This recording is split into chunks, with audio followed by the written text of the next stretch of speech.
আসসালামু আলাইকুম প্রিয় দর্শকবৃন্দ, আজকে আমরা আলোচনা করব এক অদ্ভুত কিন্তু মজার বিষয় নিয়ে। কোরবানি ঈদের দিন বিড়ালকে দেখা যায় না কেন? প্রতি বছর কোরবানি ঈদের দিন আমরা দেখেছি চারপাশে গরু, ছাগল, ভেড়া কোরবানি করা হচ্ছে, কিন্তু আশ্চর্যের ব্যাপার হচ্ছে সেই দিন বিড়ালগুলো যেন হাওয়া হয়ে যায়। কই গেল ওরা?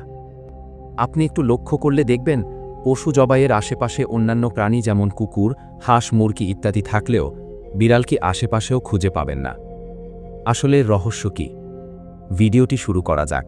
হ্যাঁ প্রিয় দর্শক, 1 মিনিট সময় নিয়ে ভিডিওটি দেখার অনুরোধ করছি। আশা করি আপনাদের উপকার হবে। বিড়াল একটি মজার এবং বুদ্ধিমান প্রাণী। ওদের দৃষ্টিশক্তি রাতের অন্ধকারেও অনেক তীক্ষ্ণ, তাই অন্ধকারে শিকার করতে ওরা দক্ষ। এছাড়া বিড়াল খুব পরিচ্ছন্ন প্রাণী, নিজের শরীর প্রতিদিন পরিষ্কার করে। বিড়ালের শ্রবণ শক্তি মানুষের চেয়ে প্রায় 3 গুণ বেশি, তাই সামান্য সজাগ হয়। ওরা খেলার ছলে আপনাকে আপন করে নেয়, আবার একাকীও থাকতে পছন্দ করে। এই কারণে ওরা কখনো মুডি হয়ে যায়। সবচেয়ে মজার বিষয় হলো বিড়াল খুব কিউট, আর ওদের মন জয় করা কঠিন। তবে একবার জয় করলে ওরা প্রভুভক্ত হয়ে যায়। কিন্তু বিড়াল খুব ভীত প্রাণী, ওরা অল্পতেই ভয় পেয়ে যায়।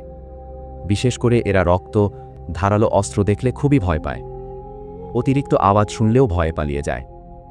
যেহেতু কোরবানির দিনের পরিবেশটা থাকে অনেক বেশি ব্যস্ত, রক্ত ও অস্ত্রের ঝনঝনানি, শোরগোল আর মানুষের আনাগোনায় ভর্তি, তাই বিড়ালগুলো ভয় পেয়ে আশেপাশের নির্জন জায়গায় লুকিয়ে থাকে।